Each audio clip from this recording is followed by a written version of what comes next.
Prepare seu coração. O que parece culto aos homens pode ser rebelião aos olhos do Senhor. Escute com atenção, porque o que vou dizer agora não é apenas uma mensagem. É um chamado urgente à consciência da igreja. Há práticas sendo aplaudidas hoje nos púlpitos que Deus abomina.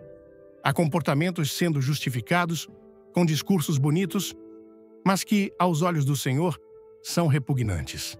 O Espírito Santo está sendo silenciado em muitos altares, enquanto o ego humano é exaltado. E sabe o que é mais assustador? Muitos nem percebem mais, estão cegos, surdos, insensíveis e ainda assim se dizem cheios de fé.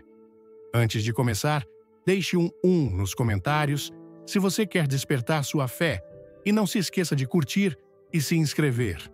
Mas Deus está sacudindo o seu povo. Ele está dizendo: eu não divido a minha glória com ninguém. Se você ama a verdade, ouça. Se você teme a Deus, desperte. Porque esta mensagem é uma advertência direta do céu. O juízo começa pela casa de Deus. O Espírito de Deus não se cala diante da corrupção disfarçada de devoção.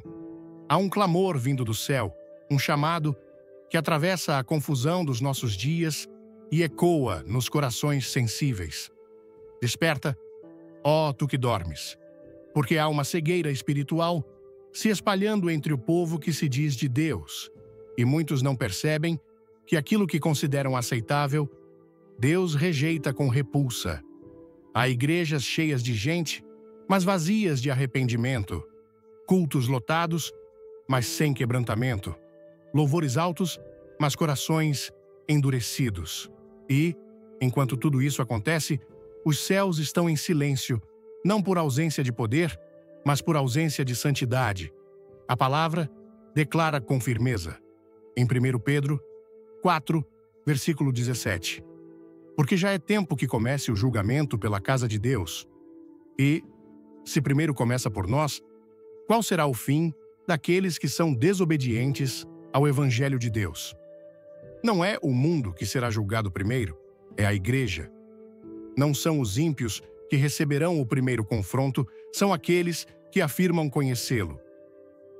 E o que Deus vê ao olhar para dentro de muitas igrejas hoje? Conformismo, justificativas, pecados varridos para debaixo do tapete com o nome de graça. Uma graça distorcida que serve para encobrir o que deveria ser exposto, confrontado e transformado. Jeremias, o profeta chorão, viu isso em sua geração. O povo de Israel havia se acostumado a viver longe do coração de Deus. Continuavam oferecendo sacrifícios, frequentando o templo, mantendo os rituais. Mas seus corações estavam distantes. Eles me abandonaram, diz o Senhor. Me trocaram por cisternas rachadas que não retêm água, conforme Jeremias 2, versículo 13. Porque o meu povo cometeu dois males. A mim me deixaram o manancial de águas vivas e cavaram cisternas rotas, que não retêm as águas. Que tragédia espiritual! Trocaram o Deus vivo por sistemas humanos. Substituíram a glória divina por estruturas vazias. Ainda hoje, quantos continuam frequentando templos, mas já perderam o temor? Quantos dizem amém com os lábios, mas resistem com a vida? Quantos se escondem atrás de ministérios, cargos, microfones, mas não têm mais lágrimas no altar?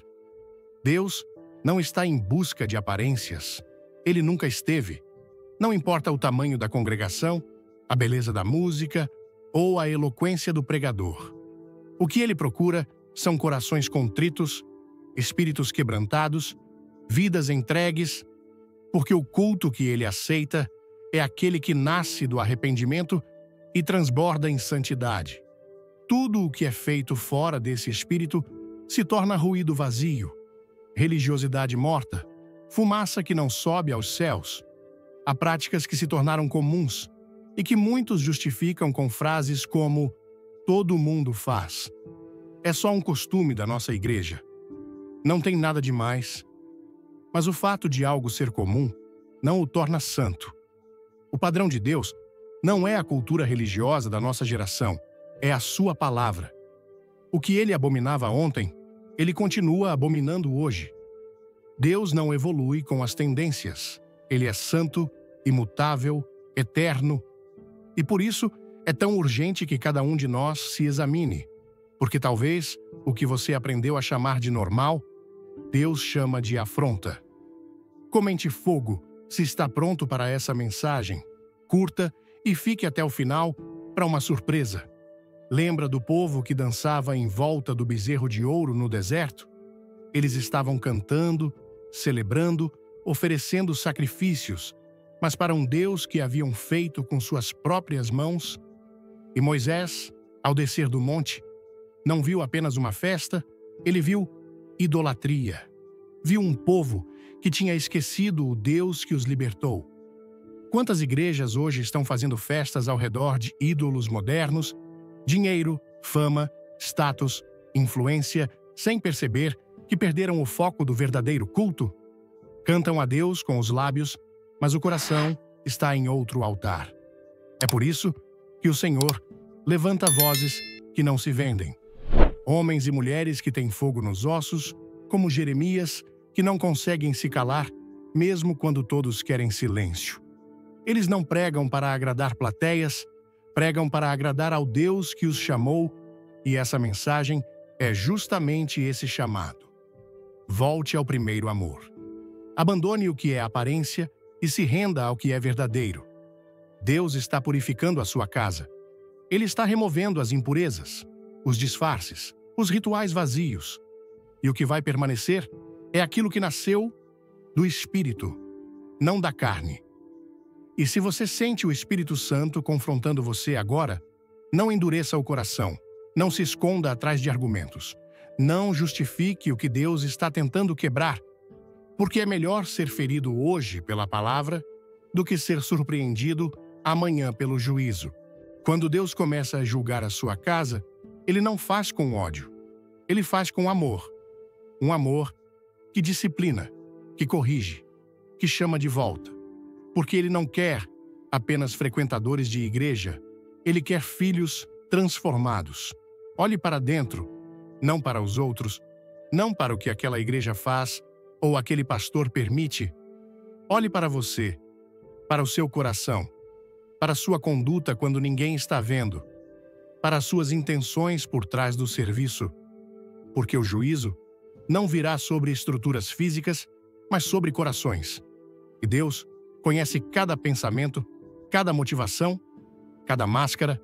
Essa é a hora de rasgar o coração e não as vestes, de deixar cair por terra toda a vaidade espiritual, de reconhecer que em muitas áreas temos tentado adaptar Deus à nossa vontade, quando deveríamos estar nos moldando à vontade dele. Esse é o tempo de parar tudo e dizer com sinceridade: Senhor, eu pensei que te servia, mas eu te perdi no caminho. Me ajuda a voltar. Enquanto muitos preferem continuar na comodidade da justificação humana, há um povo sendo chamado ao arrependimento radical. E esse povo não será o mais popular, não será o mais aplaudido, mas será o povo que verá a glória de Deus de novo entre nós. Será o povo que andará em santidade, que chorará pelo pecado e que não negociará os valores do céu. Porque no fim, não importa como os homens chamam o que você faz, importa como Deus chama. E se Ele disser afronta, não adianta o mundo inteiro dizer louvor, que Ele nos dê ouvidos para ouvir, olhos para ver e um coração humilde o suficiente para reconhecer. Primeira prática, detestável, a glória humana no lugar da glória de Deus. Quando o culto se torna espetáculo, quando o altar se torna palco, o culto se transforma em espetáculo. Quando os holofotes se voltam para o homem, a presença de Deus se retira em silêncio. E o que resta é um ajuntamento barulhento, cheio de emoção e técnica, mas vazio de glória. O que estamos vendo hoje em muitos lugares que se chamam igrejas é uma substituição gradual, sutil, mas devastadora. A glória do Senhor está sendo trocada pela vaidade dos homens. E isso não é apenas um erro, é uma afronta. Em Levítico 10, encontramos um episódio que muitos preferem ignorar, mas que grita como um alerta para os nossos dias. Nadab e Abiú, filhos de Arão, sacerdotes consagrados, decidiram oferecer a Deus um fogo que ele não havia ordenado. Pode ter parecido bonito, pode ter impressionado a multidão, mas não veio da vontade de Deus. E o que aconteceu? Fogo saiu da presença do Senhor e os consumiu. Eles estavam dentro do templo, estavam vestidos para o serviço, estavam oferecendo algo no altar. Mas Deus não viu adoração, viu rebelião. Hoje, o fogo estranho pode vir disfarçado de luzes bem posicionadas, músicas cuidadosamente coreografadas, discursos pensados para agradar as massas, mas se não houver reverência, se o Espírito Santo não for o centro, tudo o que acontece ali é performance vazia. E Deus não se deixa enganar por encenações religiosas. Ele sonda os corações. Ele vê para quem é a glória. Há uma geração de líderes sendo treinada não em secreto com Deus, mas nos palcos dos homens. Estão sendo ensinados a cativar a audiência, a dominar o microfone, a controlar a atmosfera com técnicas humanas. Mas poucos estão aprendendo o que significa cair de rosto no chão, chorar diante do altar, ouvir a voz do Espírito e tremer diante da palavra. É possível impressionar multidões e, ao mesmo tempo, entristecer o céu. A vaidade entrou pelos púlpitos como uma serpente silenciosa. Ela se veste de relevância, se disfarça de excelência, mas no fundo é apenas um grito desesperado por aplauso. Pregadores querem seguidores, ministérios querem visibilidade, igrejas querem influência. Mas quem ainda quer que Deus seja glorificado, mesmo que isso custe a fama, o crescimento e a aceitação dos homens? João Batista disse com clareza, em João 3, versículo 30. É necessário que ele cresça e que eu diminua. Hoje, essa verdade parece ter sido invertida. Muitos estão dizendo com suas atitudes: é necessário que eu apareça e que Deus fique nos bastidores. Não com palavras, mas com decisões. Não com doutrinas, mas com prioridades. Quer impactar o reino? Deixe seu like, comente amém e se inscreva, para não perder nada. Isso tem feito a glória de Deus se afastar silenciosamente de muitos lugares que antes eram cheios de sua presença. Quando o culto se torna um show, o povo deixa de ser adorador e se torna espectador. As pessoas não vêm mais buscar a face de Deus, mas sim se entreter, se emocionar, se distrair. E quando isso acontece, a essência da adoração se perde, porque a verdadeira adoração exige entrega, sacrifício, reverência. Não há lugar para vaidade diante do trono de Deus. Os anjos cobrem os rostos diante da sua glória. Os 24 anciãos se prostram e lançam suas coroas. E nós, que somos pó, ousamos transformar a adoração em algo centrado em nós mesmos. A palavra nos ensina que Deus não divide sua glória com ninguém. Ele disse isso de forma clara, em Isaías 42, versículo 8. Eu sou o Senhor. Este é o meu nome, a minha glória, pois a outrem não darei, nem o meu louvor às imagens de escultura. Toda vez que o nome de um homem se torna mais conhecido que o nome de Jesus dentro de uma igreja, há idolatria. Toda vez que a imagem de um pregador é exaltada acima da cruz, há fogo estranho no altar. Toda vez que o ministério se torna maior do que a obediência, estamos pisando em terreno perigoso. E o que dizer dos púlpitos, transformados em palanques políticos? Dos templos, usados como vitrines para agendas pessoais? Da música que se tornou mercado e não mais sacrifício? Da oração que virou performance emocional? Tudo isso é ruído, barulho, palavras que não sobem, ofertas que não tocam, lágrimas que não lavam, porque não há arrependimento, só há vaidade, só há ego, só há espetáculo. E você? O que tem buscado quando entra em um culto?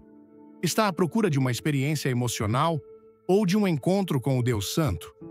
Você se importa mais com a beleza da apresentação ou com a verdade da palavra? Você sai do culto dizendo que lindo ou dizendo ai de mim?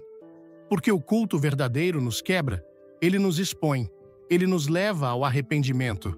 Ele não massageia o ego, ele o crucifica. Deus está chamando seu povo de volta ao altar da humildade. Aquele lugar onde o homem desaparece e só Deus é visto. Aquele ambiente onde o Espírito Santo tem liberdade para agir, ainda que isso desconstrua todas as nossas estratégias. Onde o tempo não importa, a liturgia não engessa, o público não comanda, só a presença dele guia tudo. Esse é o lugar onde o céu se inclina, onde a glória volta a se manifestar. O problema não é a excelência. Deus é digno do nosso melhor. Mas quando a excelência se torna mais importante que a presença, há contaminação. Quando a performance suprime a reverência, há perigo. Quando a fama substitui a cruz, há apostasia. E o mais triste é que muitos já não discernem a diferença. O emocionalismo é confundido com unção. A técnica é confundida com poder.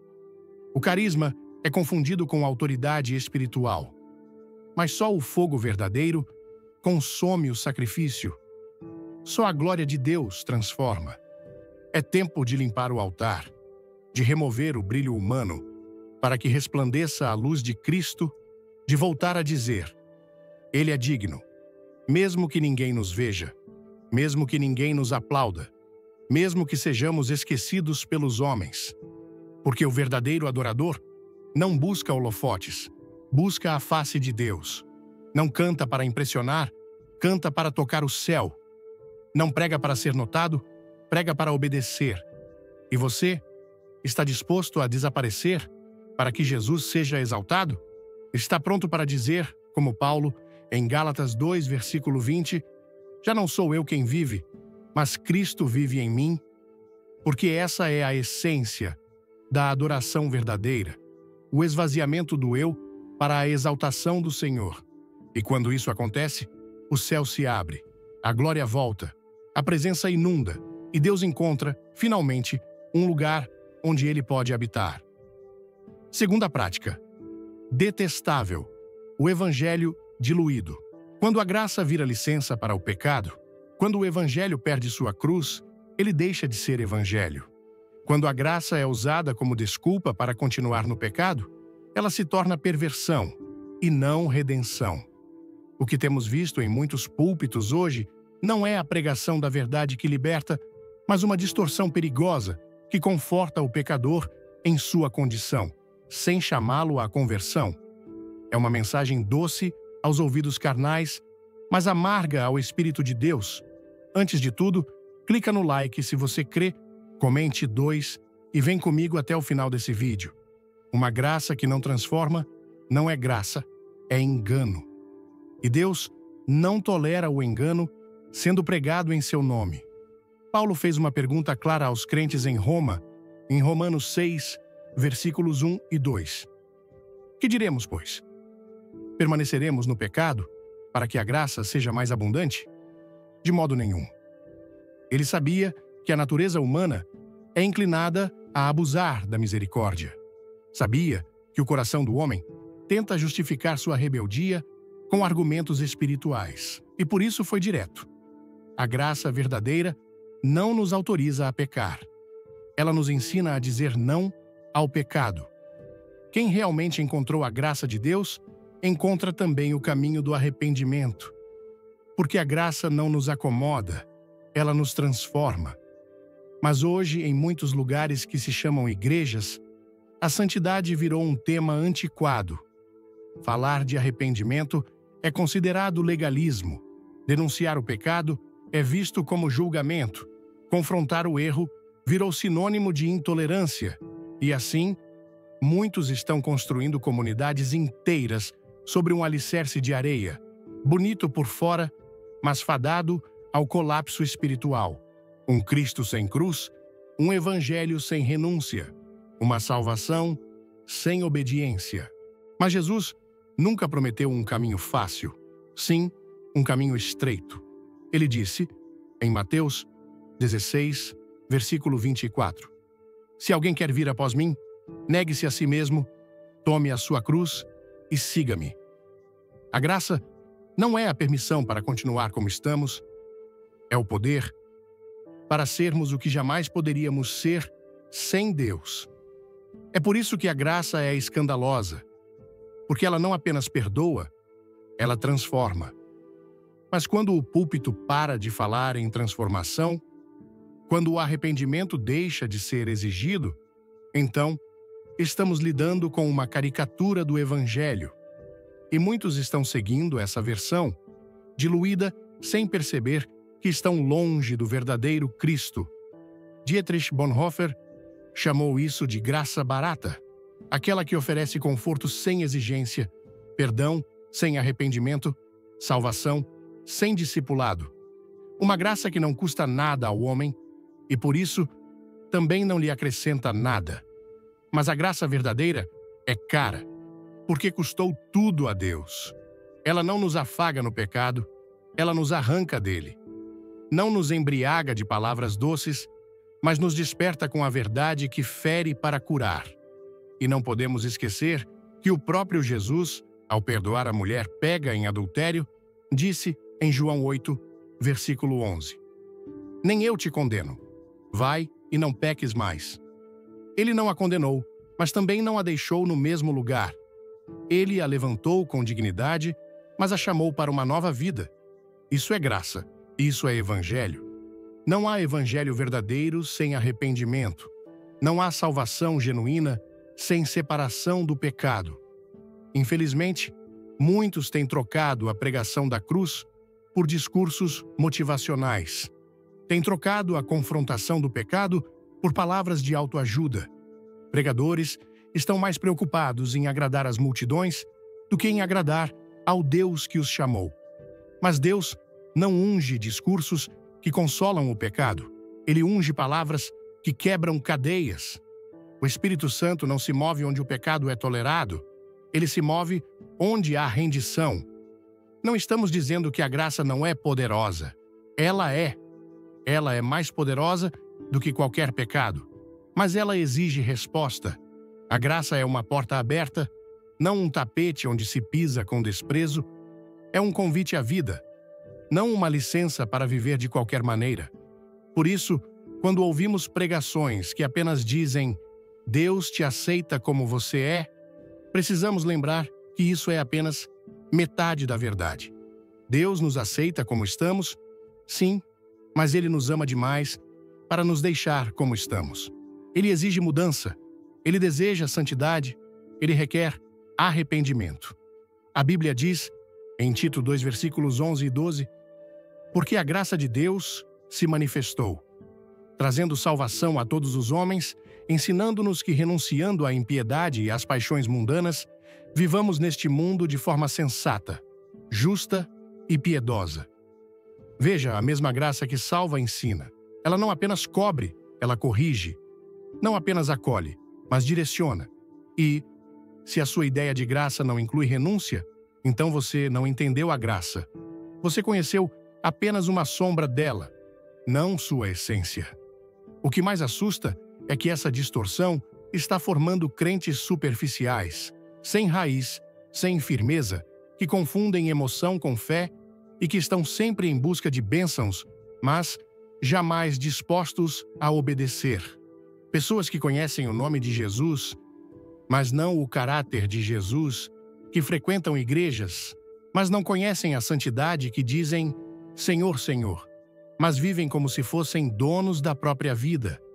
E Jesus já nos alertou em Mateus 7, versículo 21, nem todo o que me diz, Senhor, Senhor, entrará no reino dos céus, mas aquele que faz a vontade de meu Pai, que está nos céus.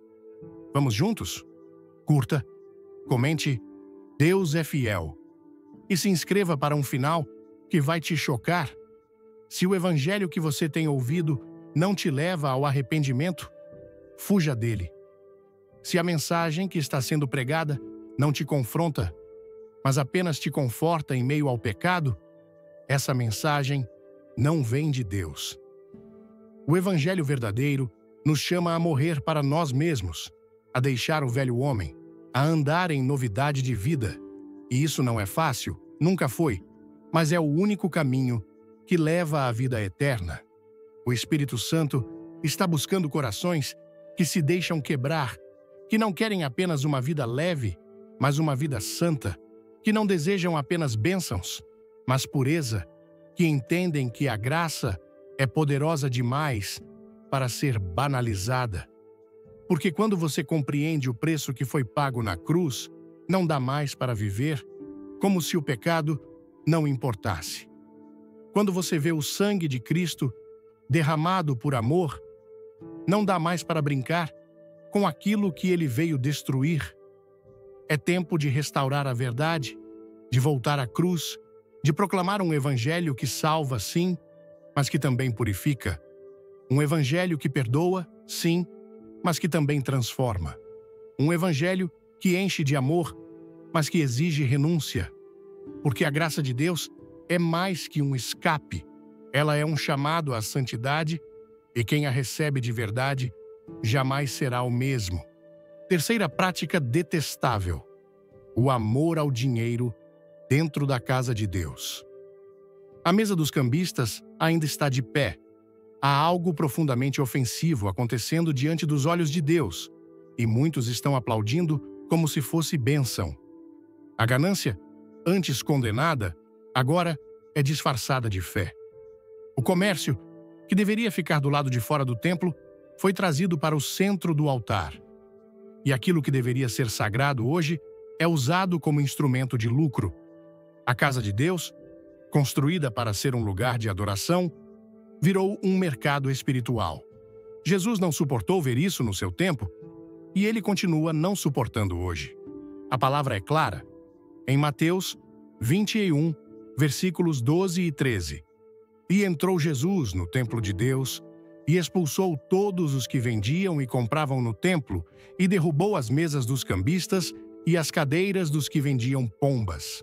E disse-lhes: Está escrito, a minha casa será chamada casa de oração, mas vós a tendes convertido em covil de ladrões. A indignação de Cristo foi santa, violenta e justa. Ele não negociou com os cambistas, ele não dialogou, ele virou as mesas.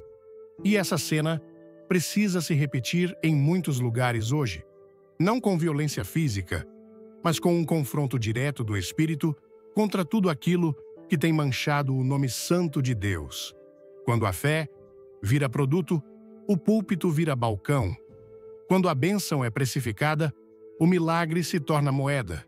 E quando a salvação é associada a campanhas financeiras, o evangelho é pervertido.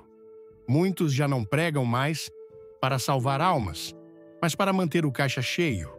Não formam discípulos, formam consumidores, e o resultado é um povo iludido, alimentado por promessas de prosperidade, mas faminto de verdade. Um povo que aprendeu a dar dinheiro esperando retorno, mas que nunca foi ensinado a se entregar a Deus sem reservas. A idolatria ao dinheiro é sutil. Ela não se apresenta com chifres, nem com gritos. Ela se esconde atrás de justificativas teológicas, de versículos mal interpretados, de slogans como semeie sua bênção, compre seu milagre, invista no reino. Mas a verdade nua e crua é que muitos estão transformando o nome de Deus em uma marca comercial, transformaram o altar em uma vitrine. E o que se vende ali não é fé, é ilusão. Não é errado sustentar o ministério. Não é pecado ofertar, contribuir, semear. A Bíblia fala sobre isso com clareza. Mas há uma linha tênue entre sustentar a obra de Deus e explorar o povo de Deus, e muitos já atravessaram essa linha faz tempo. Usam da fragilidade das pessoas, de suas dores, de seus desesperos para arrancar ofertas com promessas que Deus nunca fez. Dizem, dê 1.000, e Deus vai te curar. Suba ao monte com essa quantia e sua causa será resolvida. Compre o azeite ungido e a sua casa será restaurada. Isso não é evangelho, isso é feitiçaria com verniz cristão. É manipulação emocional disfarçada de fé. E o céu está em silêncio diante disso. Não, Deus está vendo e está prestes a intervir. Os cambistas modernos têm nomes bonitos. Aparecem na TV, são populares nas redes sociais. Falam com eloquência, mas suas mãos estão sujas. Sujas do dinheiro das viúvas, das lágrimas dos desesperados, da fé de quem só queria um milagre. O mesmo Jesus que virou as mesas no Templo de Jerusalém, hoje quer virar as estruturas que se levantaram contra a santidade do seu nome, porque ele não divide sua casa com o espírito de Mamon. Ele não compartilha o altar com ídolos de ouro. Ele não aceita ser invocado por corações movidos por lucro. E quem se cala diante disso se torna cúmplice. Quem vê e finge não ver, participa. Quem ouve e não denuncia, compactua. É hora de levantar a voz, de chamar pelo nome, de dizer, e isso não é de Deus. Porque o silêncio da igreja fortalece o império dos enganadores. A omissão dos justos dá palco aos que distorcem a verdade. Enquanto muitos permanecem em silêncio por medo de escândalo, a verdadeira vergonha continua sendo praticada diante dos olhos de Deus. A ganância travestida de espiritualidade é uma das armas mais perigosas do inimigo, porque ela se disfarça de bênção.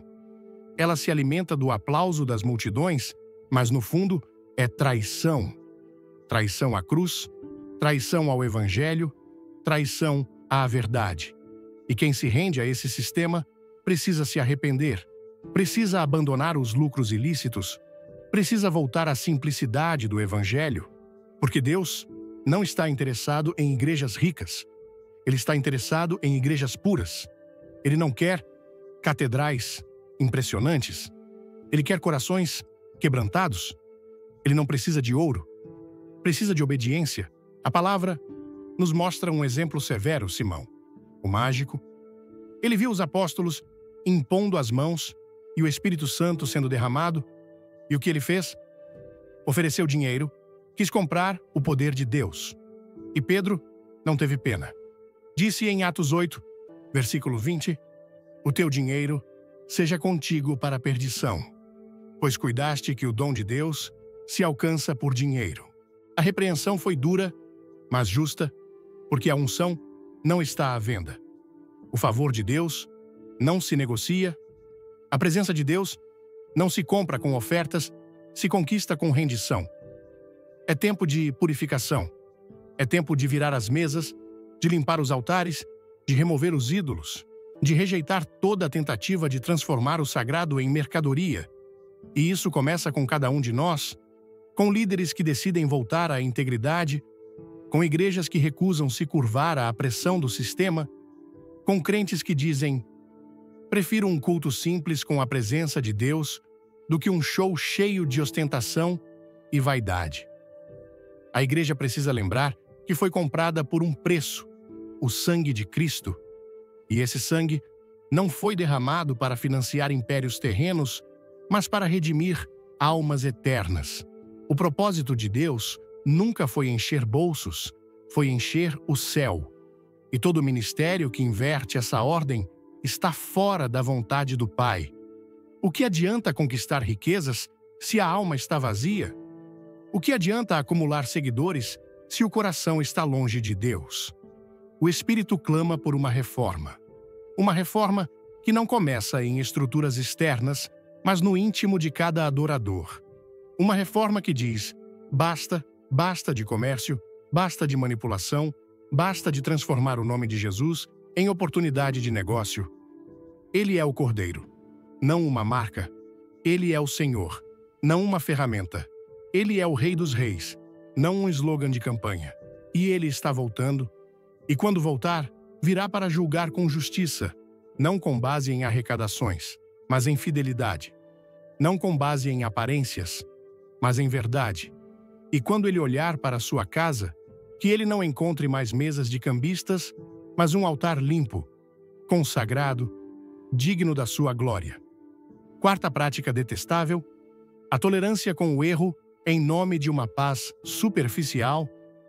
Há um engano sutil que tem se espalhado com aparência de sabedoria, mas cujas raízes são podres.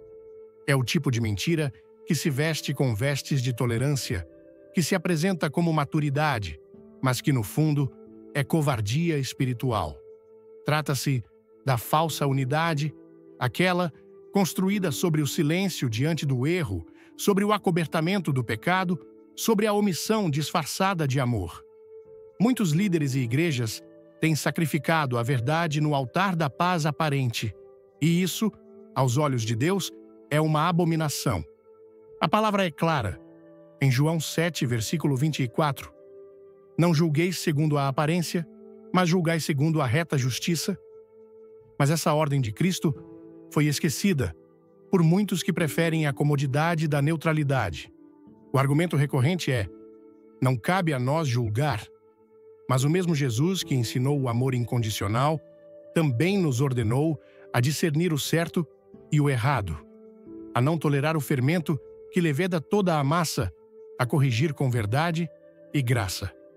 Ignorar o pecado para manter a aparência de paz não é ser pacificador, é ser cúmplice da destruição. Quantas igrejas estão cheias de pessoas, mas vazias de confrontação? Quantas comunidades evitam pregar sobre pecado, santidade, renúncia? Porque sabem que essas verdades causam desconforto? Quantos pastores já deixaram de denunciar comportamentos mundanos dentro da própria liderança para evitar divisões? Mas o que se ganha com isso? Uma paz frágil, superficial, que não cura, não restaura, não liberta. Uma paz que não custa nada, porque não muda nada. E o Espírito Santo, que é santo, se afasta. O exemplo de Josafá é uma advertência severa. Homem temente a Deus, rei de Judá, que se uniu a Acabe, rei de Israel, perverso, idólatra, rebelde, por motivos diplomáticos. Talvez tenha pensado: unir os reinos trará estabilidade. Talvez tenha desejado evitar conflitos, proteger o povo, mas Deus enviou um profeta para dizer, em 2 Crônicas 19, versículo 2, devias tu ajudar ao ímpio e amar aqueles que aborrecem o Senhor? Por isso, virá sobre ti grande ira da parte do Senhor. Aliança em nome da paz custou caro. Deus não aprova acordos com o erro. Ele não se agrada de alianças que comprometem a verdade em nome da convivência. E é exatamente isso que tem acontecido nos nossos dias. Há uma pressão constante para que a igreja se adapte, se cale, se torne inclusiva ao ponto de perder sua identidade. Querem que aceitemos tudo, que abracemos todos os discursos, que evitemos qualquer julgamento. E se alguém se levanta com a verdade, é acusado de ódio, de radicalismo, de intolerância. Mas desde quando pregar a santidade de Deus se tornou discurso de ódio? Desde quando defender os padrões da palavra virou fanatismo? A verdade, por mais dura que seja, continua sendo amor quando é dita com pureza de coração. É por isso que tantas lideranças se tornaram reféns da diplomacia. Preferem preservar relacionamentos do que preservar a santidade. Preferem manter alianças humanas do que permanecer fiéis à aliança com Deus. E com isso, toleram práticas contrárias à Escritura, deixam o pecado florescer no meio do povo, e tudo isso em nome de uma suposta paz. Mas a verdadeira paz nunca foi ausência de confronto, foi sempre fruto da justiça. E onde não há justiça, não há paz. Religious. Há apenas silêncio opressor e cumplicidade com a mentira. Não se trata de promover divisão por motivos fúteis. Trata-se de reconhecer que há momentos em que permanecer calado é traição. Traição à cruz, traição à santidade. Traição ao próprio povo que precisa da verdade para ser liberto. Jesus disse, em João 8, versículo 32, conhecereis a verdade, e a verdade vos libertará. E a pergunta que precisa ecoar nos corações é: que tipo de unidade estamos construindo? Uma unidade que encobre o erro ou uma unidade que se sustenta na verdade? Muitos estão preferindo o caminho largo, o discurso neutro, a postura de vamos evitar confusão. Mas não foi esse o exemplo deixado pelos apóstolos? Não foi essa a atitude de Cristo? Jesus nunca compactuou com o erro para manter a paz. Ele entrou no templo e confrontou. Ele olhou para os fariseus e denunciou. Ele chamou os discípulos à cruz. Não há paz verdadeira onde há mentira tolerada. E a igreja precisa decidir: vamos agradar aos homens ou a Deus? Os tempos em que vivemos exigem coragem, não para atacar, mas para permanecer firmes. Não para causar escândalo, mas para não negar a verdade. E essa firmeza começa na liderança. Pastores que têm medo de perder membros, medo de desagradar financiadores, medo de causar polêmicas, acabam abrindo mão da missão profética que receberam. Não foram chamados para administrar popularidade. Foram chamados para guardar a doutrina, ensinar o caminho estreito, proteger o rebanho do engano. E o povo de Deus também precisa despertar, porque muitos crentes hoje rejeitam igrejas firmes justamente porque não querem ouvir a verdade.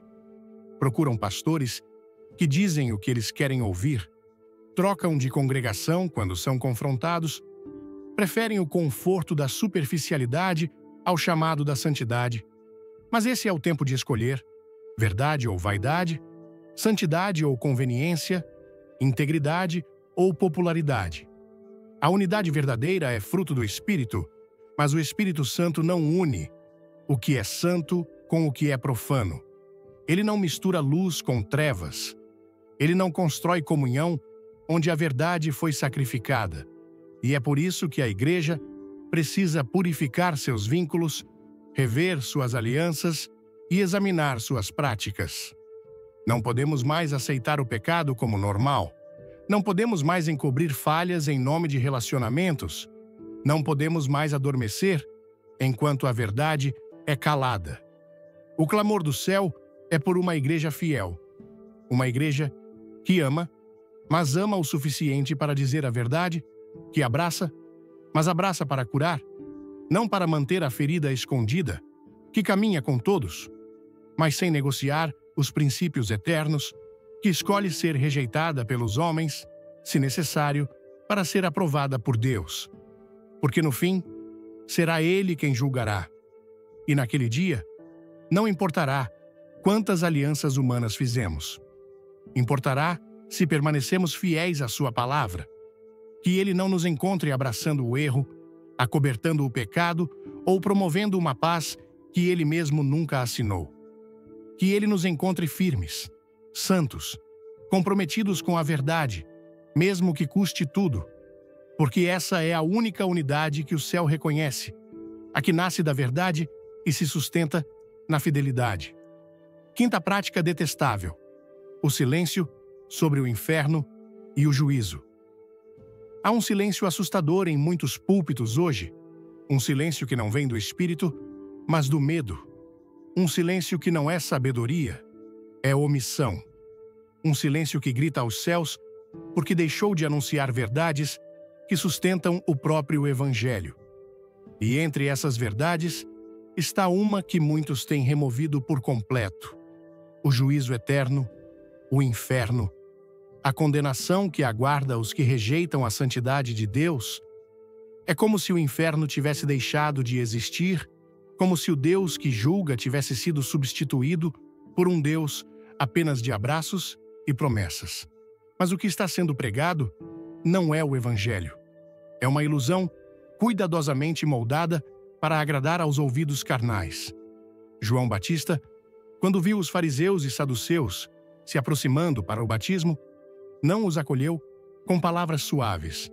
Ele não tentou conquistar seus corações com mensagens agradáveis. Ele os confrontou com uma frase que ecoa até hoje, em Mateus 3, versículo 7.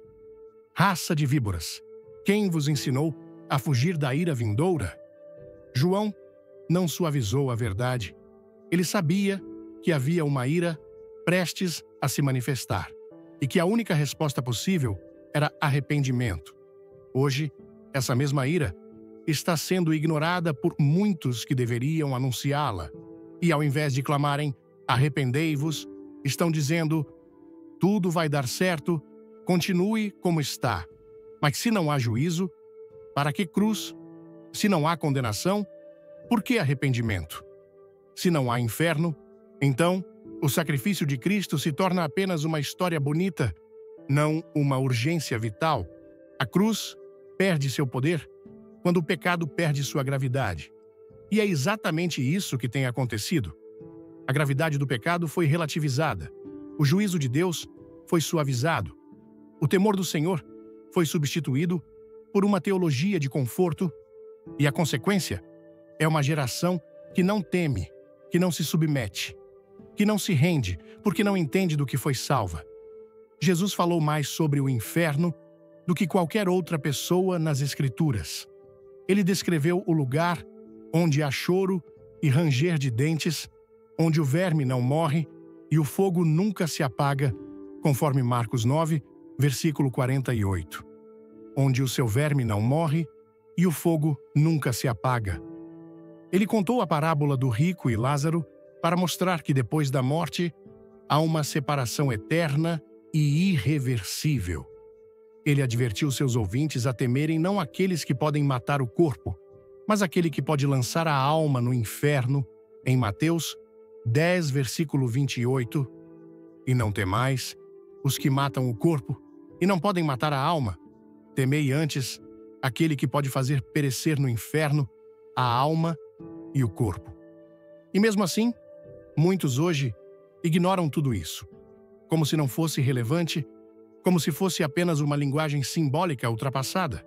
Mas o inferno continua real e milhares caminham para ele todos os dias sem sequer saber, porque ninguém lhes advertiu.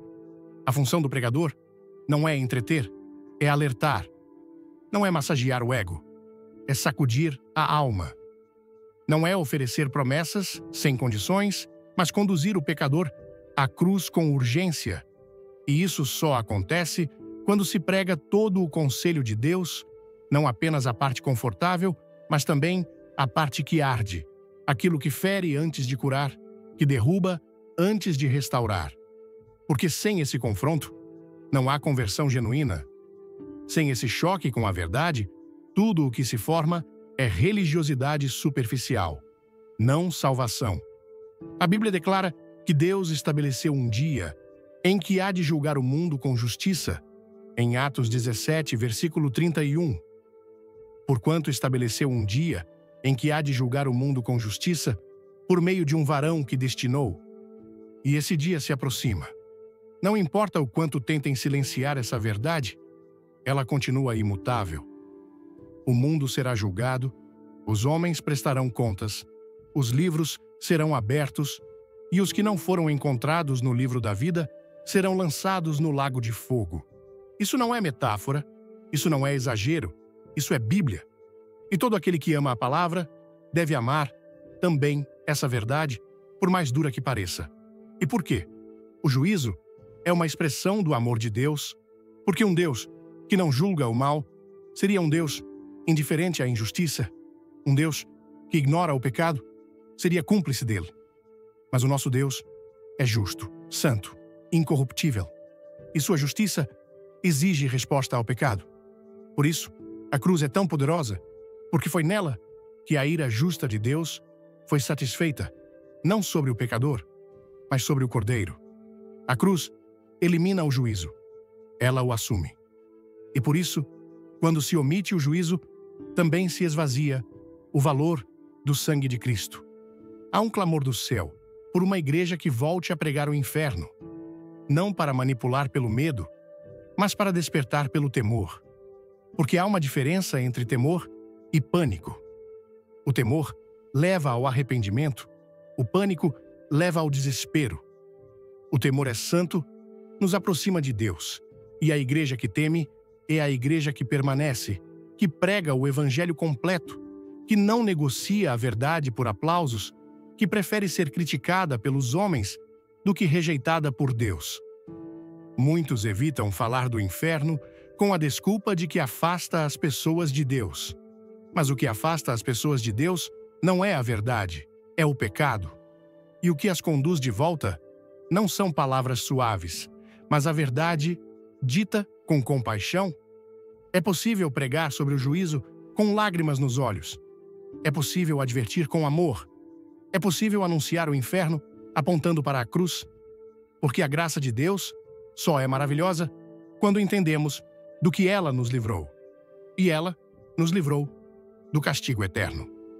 Talvez essa seja uma das maiores ausências da pregação moderna: o temor do Senhor, a consciência de que estamos diante de um Deus que é fogo consumidor, que ama com intensidade, mas que julga com justiça, que perdoa completamente, mas que não negocia a sua santidade, que chama pecadores, mas exige mudança, que convida a todos, mas que separa os que o servem dos que o rejeitam. E essa consciência precisa voltar aos altares, aos púlpitos, às congregações, para que volte também o quebrantamento, a reverência, a fome por santidade. E você, que ouve essa mensagem, precisa se perguntar com seriedade: você tem vivido como alguém que realmente acredita no juízo eterno? Suas escolhas refletem a eternidade? Ou você tem abraçado um evangelho raso que fala de bênçãos, mas ignora a santidade, que proclama milagres, mas nunca chama ao arrependimento? Hoje é o tempo de se reconciliar, não apenas com o Deus que cura, mas com o Deus que virá para julgar. O tempo da graça ainda está aberto, mas ele tem prazo. E quando se fechar, não haverá mais apelos, apenas colheita, apenas eternidade. A cruz não é um ornamento, é um aviso, é um apelo. É o lugar onde o juízo e a misericórdia se encontraram. E todo aquele que nela crê será salvo. Mas aquele que a despreza, aquele que trata com leveza o sangue do Cordeiro, não terá desculpas naquele dia. Que o Espírito de Deus reacenda em nossos corações o temor santo, que ele restaure nos púlpitos a coragem de pregar todo o Evangelho, e que a nossa geração conheça, mais do que nunca, não apenas o amor de Deus, mas também a sua justiça, porque só assim teremos um arrependimento verdadeiro, uma fé sólida e uma salvação genuína. Última prática detestável: resistir ao Espírito Santo. Igrejas que seguem agendas humanas, estratégias de marketing e consultorias empresariais, mas rejeitam a condução do Espírito. A tragédia mais silenciosa e, ao mesmo tempo, mais devastadora que pode acontecer a uma igreja não é a perda de membros, não é a falta de recursos, nem a perseguição externa. A maior tragédia é quando o Espírito Santo deixa de ser bem-vindo, quando ele, que deveria ser o centro, é tratado como acessório, quando sua presença é substituída por planos humanos, por estratégias de crescimento, por cronogramas friamente calculados e agendas cuidadosamente protegidas de qualquer interrupção celestial. E isso, infelizmente, é o que tem acontecido em muitos lugares. Igrejas inteiras funcionando como instituições eficientes, mas completamente desligadas da fonte de vida. O livro de Atos nos apresenta uma das declarações mais dolorosas já proferidas por um homem cheio do Espírito. Em Atos 7, versículo 51. Homens de dura cerviz e incircuncisos de coração e ouvido, vós sempre resistis ao Espírito Santo. Assim como vossos pais, também vós. Estas foram as palavras de Estevão, poucos instantes antes de ser apedrejado. E ele não falou ao mundo lá fora. Ele falou aos religiosos, aos que conheciam as Escrituras, aos que frequentavam o templo, aos que guardavam tradições, mas que, mesmo assim, rejeitavam o Espírito. Resistir ao Espírito Santo não é apenas negar manifestações visíveis, é escolher seguir métodos próprios em vez de depender da direção dele. É planejar tudo e orar depois. É fazer com excelência humana, mas sem unção divina. É ter cultos organizados, mas sem quebrantamento. É manter a liturgia, mas desprezar a presença. É buscar resultados, mas não a vontade do céu. E toda vez que a igreja caminha assim, ela entra em rebeldia disfarçada. Porque o Espírito Santo não é um ajudante. Ele é o Senhor da igreja. Não há evangelho sem o Espírito, não há salvação sem o Espírito, não há revelação da palavra sem o Espírito, não há fruto, não há poder, não há consolo, não há vida espiritual sem ele. E, mesmo sabendo disso, muitos têm se tornado especialistas em administrá-lo para que ele se encaixe na programação. Imitam seu mover, abafam sua voz, ignoram suas advertências, trocam sua condução por scripts, seus sussurros por opiniões humanas, sua direção por aclamadas estratégias de crescimento, mas o Espírito não se submete a calendários humanos. Ele sopra onde quer, como quer, quando quer. O que mais entristece é que essa rejeição é muitas vezes sutil. Ela não se apresenta com afronta declarada. Ela aparece em reuniões que começam com pressa, em cultos que precisam acabar no horário, em sermões preparados apenas com inteligência, mas sem joelhos no chão. Ela se manifesta em líderes que consultam gráficos, mas não dobram os joelhos, em ministérios que contratam consultorias, mas não clamam por direção. E assim, o Espírito vai sendo colocado para fora, não pelas portas, mas pelas decisões. Jesus mesmo disse em João 15, versículo 5: Sem mim, nada podeis fazer. E ainda assim, temos tentado fazer tanto sem ele. Produzimos conteúdos, organizamos eventos, movimentamos multidões. Mas onde está o quebrantamento? Onde estão os cultos interrompidos por lágrimas? Onde estão os corações que caem prostrados sem que ninguém diga nada? Onde está a glória que nos cala, o temor que nos dobra, a reverência que nos rasga por dentro? Tudo isso desaparece quando o Espírito é resistido. Não há nada mais sagrado do que a presença do Espírito Santo no meio do povo. É ele quem convence do pecado. É ele quem cura sem precisar ser anunciado. É ele quem levanta sem precisar ser aplaudido. É ele quem transforma sem precisar de palco. E quando a igreja o substitui, não importa o quão bonita ela pareça, ela está morta. Um cadáver religioso, cheio de boas intenções, mas vazio de vida. As igrejas que mais impressionam os homens nem sempre são as que agradam ao céu. Porque Deus não está interessado em performances religiosas. Ele busca por espaço, por liberdade, por corações que dizem: faz como quiseres. E isso exige rendição total, exige desapego de modelos humanos, exige coragem para largar o controle e permitir que o Espírito dirija, exige disposição para ouvir não quando ele diz não, mesmo que tudo pareça estar funcionando bem. O Espírito Santo não é confusão, mas também não é previsível. Ele não é desordem, mas também não é engessado. Ele é vento, ele é fogo, ele é óleo, ele é água, ele é tudo aquilo que flui e transforma.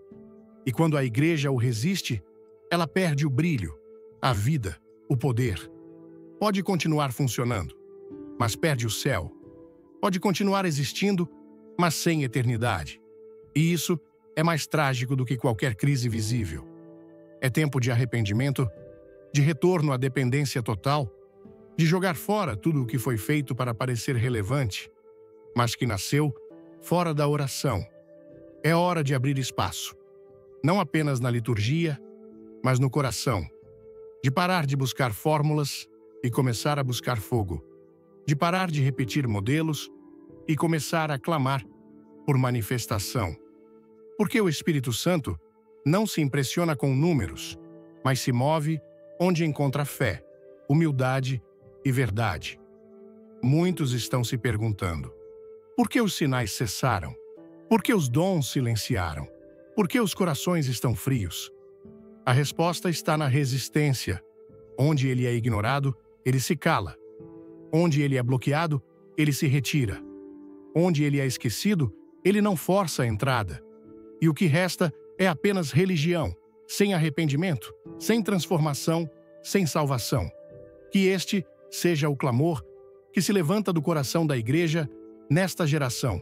Senhor, volta a habitar no meio do teu povo, não em teoria, mas em glória, não em discurso, mas em presença. Que nossas reuniões se tornem quartos de guerra, não palcos de exibição. Que nossos púlpitos sejam lugares de lágrimas e não de vaidade. Que nossos corações se tornem morada real do Espírito Santo. Ele ainda deseja ser bem-vindo. Ele ainda quer transformar. Ele ainda se move com poder onde encontra rendição. E se hoje você sente que algo está frio, morto, apagado, volte a Ele. Peça por Ele. Renda-se a Ele. Porque 1 minuto com o Espírito Santo vale mais do que 1000 estratégias. Um toque dele é suficiente para reacender uma geração inteira. Que ele volte, que ele reine, que ele encontre uma igreja que não resiste, mas que se curva, que não o limita, mas que se entrega, porque só com ele e por ele a igreja continuará sendo o que foi chamada para ser: sal, luz e testemunha viva da glória de Deus na terra. Você ouviu? E agora precisa decidir. Não há mais desculpas. Não há mais espaço para adiar. O Espírito Santo está chamando, não para reformas externas, mas para uma transformação profunda e verdadeira. Ele não quer apenas cultos bonitos. Ele quer corações quebrantados. Ele não busca movimentos religiosos, mas vidas inteiramente rendidas. É hora de limpar os altares, de virar as mesas, de abandonar os falsos confortos e as alianças com o erro.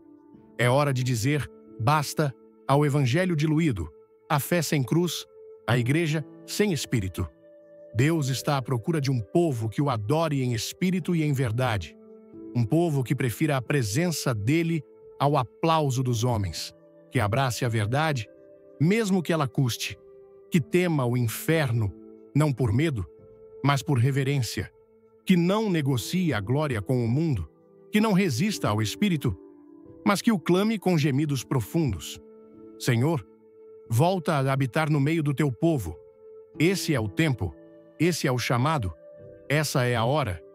Que a igreja volte a ser santa, que volte a ser casa de oração, que volte a ser morada viva do Espírito de Deus, porque é somente aí que ele se manifesta com glória.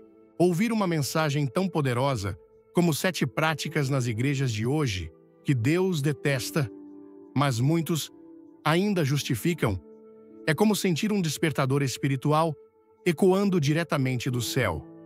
Como brasileiro, criado em uma cultura onde a fé pulsa nas ruas, nas igrejas lotadas e nos corações apaixonados, essa mensagem me atingiu como um raio. Ela não apenas expôs verdades desconfortáveis, mas também reacendeu em mim a urgência de viver uma fé autêntica, sem máscaras ou justificativas. Cada prática mencionada, da glória humana roubando o lugar de Deus, à diluição do Evangelho, do amor ao dinheiro, à tolerância com o pecado, do silêncio sobre o juízo, à resistência ao Espírito Santo, é um alerta que ressoa profundamente em nossa realidade. No Brasil, onde a religiosidade é vibrante, mas muitas vezes misturada com tradições humanas, essa mensagem é um convite à reflexão e à mudança radical. O que mais me marcou foi a denúncia da glória humana nos púlpitos. Quantas vezes já vi cultos que pareciam shows, onde o foco estava mais no pregador carismático ou na produção impecável do que na presença de Deus? Isso me fez questionar: será que em minha própria vida também busco aplausos ao invés de agradar ao Senhor? A Bíblia diz, em Isaías 42:8, que Deus não divide sua glória com ninguém. E essa verdade me desafia a buscar humildade em tudo o que faço, seja no louvor, no serviço ou até nas pequenas ações do dia a dia. Aprendi que o verdadeiro culto não é sobre ser visto, mas sobre desaparecer para que Cristo brilhe. A prática do evangelho diluído também mexeu comigo. No Brasil, onde a graça de Deus é celebrada com fervor, é fácil cair na armadilha de usar a graça como desculpa para não mudar. Romanos 6, a 1 a 2, me lembrou que a graça não é licença para pecar, mas poder para transformar. Isso me ensinou a confrontar meus erros com coragem, a buscar arrependimento genuíno e a viver uma vida que reflita o caráter de Cristo, mesmo que isso signifique ir contra a corrente da cultura ao meu redor. O amor ao dinheiro dentro da igreja foi outro soco no estômago. Como brasileiro, já presenciei campanhas que prometiam milagres em troca de ofertas e confesso que por vezes me perguntei se isso era realmente o Evangelho. Mateus 21, 12 a 13, onde Jesus vira as mesas dos cambistas, me mostrou que Deus deseja pureza, não lucro. A lição que levo é clara. Minha fé deve ser movida por amor a Deus, não por promessas de prosperidade. Quero ofertar com alegria, mas sem negociar minha devoção ou cair em manipulações. A tolerância com o erro em nome da paz superficial me fez refletir sobre minha própria covardia espiritual. No Brasil, onde valorizamos a harmonia e evitamos conflitos, é tentador ficar calado diante de práticas erradas na igreja. João 7:24 me desafia a julgar com justiça, não com aparência. Aprendi que amar de verdade é dizer a verdade, mesmo que doa, e que a unidade verdadeira só vem quando estamos alinhados com a palavra de Deus. O silêncio sobre o inferno e o juízo foi talvez o que mais me assustou. Vivemos em um país onde a esperança é pregada, mas o temor do Senhor nem sempre é ensinado. Marcos 9:48 e Mateus 10:28 me lembraram que o juízo é real, e isso me motiva a viver com seriedade, sabendo que cada escolha tem peso eterno. Quero compartilhar o Evangelho completo, com amor, mas sem omitir a urgência do arrependimento. Por fim, a resistência ao Espírito Santo tocou meu coração profundamente. No Brasil, onde a espiritualidade é tão viva, é triste ver igrejas funcionando como empresas sem espaço para o mover do Espírito. Atos 7:51 me confrontou. Será que estou resistindo ao Espírito em minha própria vida? Aprendi que preciso abrir espaço para Ele, orar mais, ouvir sua voz e me render completamente, mesmo que isso signifique sair da minha zona de conforto. Essas lições não são apenas para a igreja, mas para mim, para você, para cada um de nós que deseja viver uma fé que agrade a Deus. No Brasil, onde a paixão por Deus é tão forte, somos chamados a transformar essa paixão em santidade, em obediência, em uma vida que glorifique o Senhor. Quero aplicar essas verdades sendo mais humilde, confrontando meus pecados, rejeitando o materialismo, falando a verdade com amor, vivendo com temor do Senhor e dependendo totalmente do Espírito Santo. Essa mensagem não é apenas um alerta, é um chamado à ação, um convite para que eu e você sejamos a igreja que Deus sonhou, santa, fiel e cheia de sua glória. Se essa mensagem tocou seu coração, deixe seu like agora. Compartilhe com alguém que precisa ouvir isso e se inscreva no canal para não perder nenhuma palavra de fogo como essa. Nos comentários, escreva "Quero ser luz" se você está pronto para viver uma fé verdadeira. Fique até o final, porque tem uma surpresa que vai abençoar sua vida. Vamos juntos transformar a igreja e impactar o Brasil para a glória de Deus.